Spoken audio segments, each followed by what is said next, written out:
Yes, Kenya. Tamu sana, tamu sana, tamu sana, yes. In this video, I want us to listen to some remarks made by Silvanus Osoro, the majority chief whip in the National Assembly. Osoro is a close Ruto ally. He made some remarks that goes hand in hand with a narrative Mutahi Ngunyi has been pushing in the past few days. It appears as the rift between William Ruto and Rigathi widens, Mutahi and some William Ruto's allies are intensifying their narratives. Let's have a look at Mutahi's posts before we listen to Osoro. Mutahi Ngunyi, Mountain Kikuyus are uniting to remove Ruto in 2027.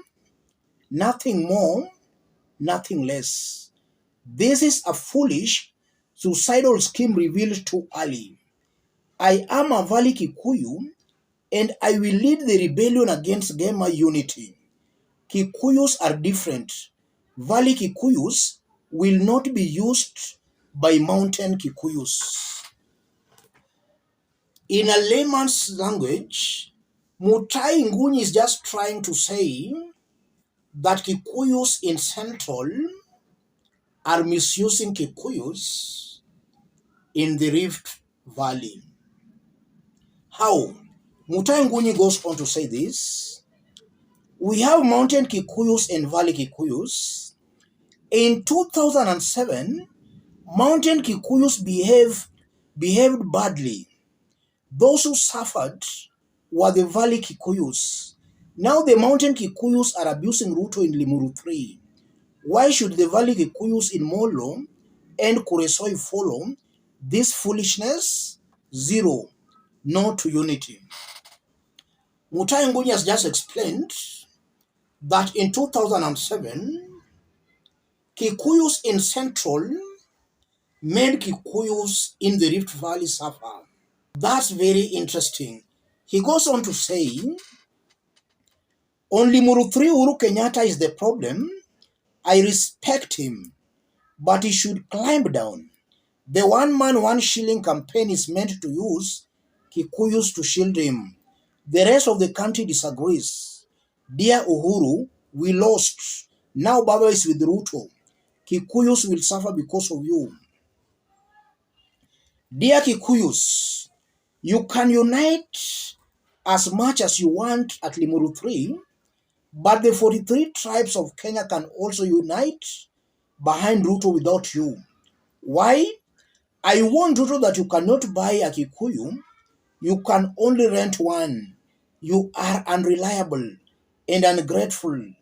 Country will unite against you. Ask why. Mutahi Ngunyi is trying to push a narrative.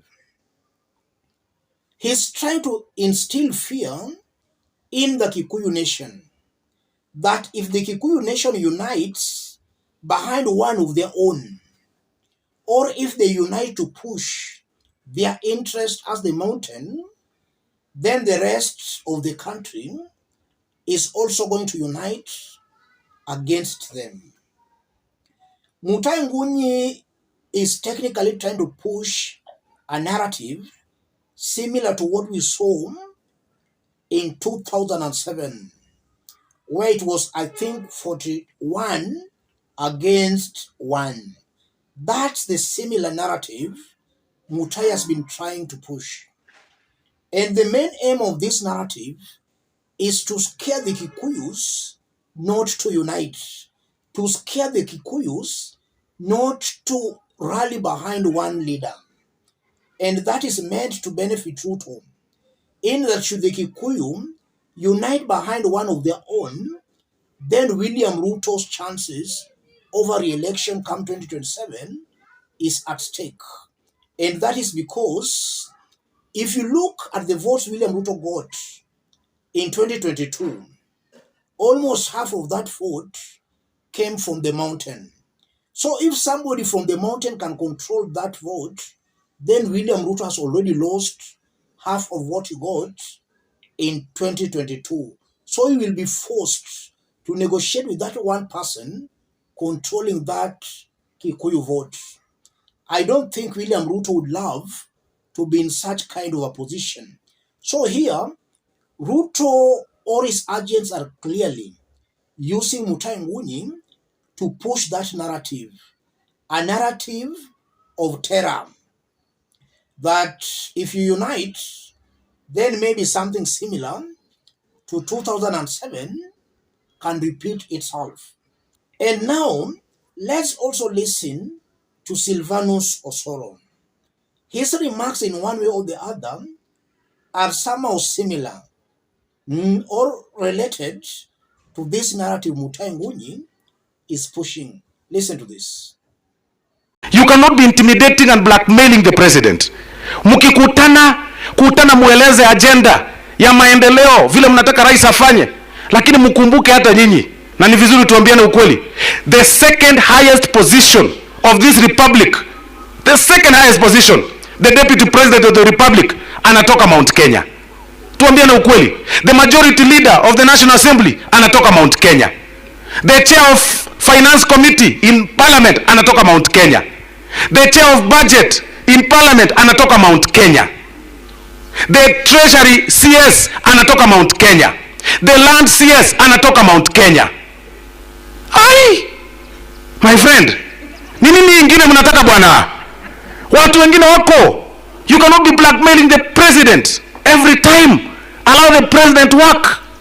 Si kila saa angalia hiyo line yote. If you want development, tafuta hata CS wa huyu hii maneno ya performance anatoka Mount Kenya. And then you have over 10 PSS. What does all that mean, ladies and gentlemen? William Ruto has already looked at 2027 and beyond. He's seeing a very high chance where the mountain will most definitely rebel against him. And for those who have been following William Ruto very well, Ruto's style of politics is based on hatred and division. He went to the mountain and he told them, wale watu wa kurusha mawe, yule jamaa wa kitendawili. And because the mountain also loves politics of hate, they bought William Ruto's narrative and they gave him votes. And their votes were to punish the Luo Nation and more specifically, Raila Odinga. So that has been Ruto's style of playing politics. And Rigathi has also been trying to copy that from Ruto. And some of Ruto's close allies have also been playing that politics of hate and division. Raila Odinga is now at peace with Ruto. And now the mountain is left stranded. They were told that if they voted for Ruto, Raila was to be taken to Bondo. But as it is right now, Raila most likely is heading to Ethiopia as the African Union Commission's chair. As all this is happening, Rigathi Gachagua has also realized William Ruto is grooming some other younger leaders to kick him out. So Rigathi is also just trying to rebel.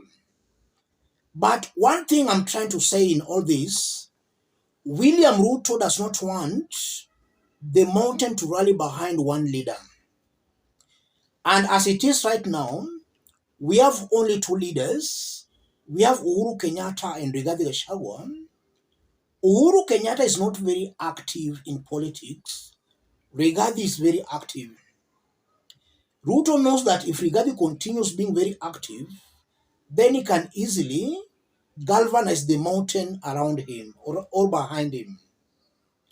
And that will be very dangerous for Ruto's presidential bid come 2027.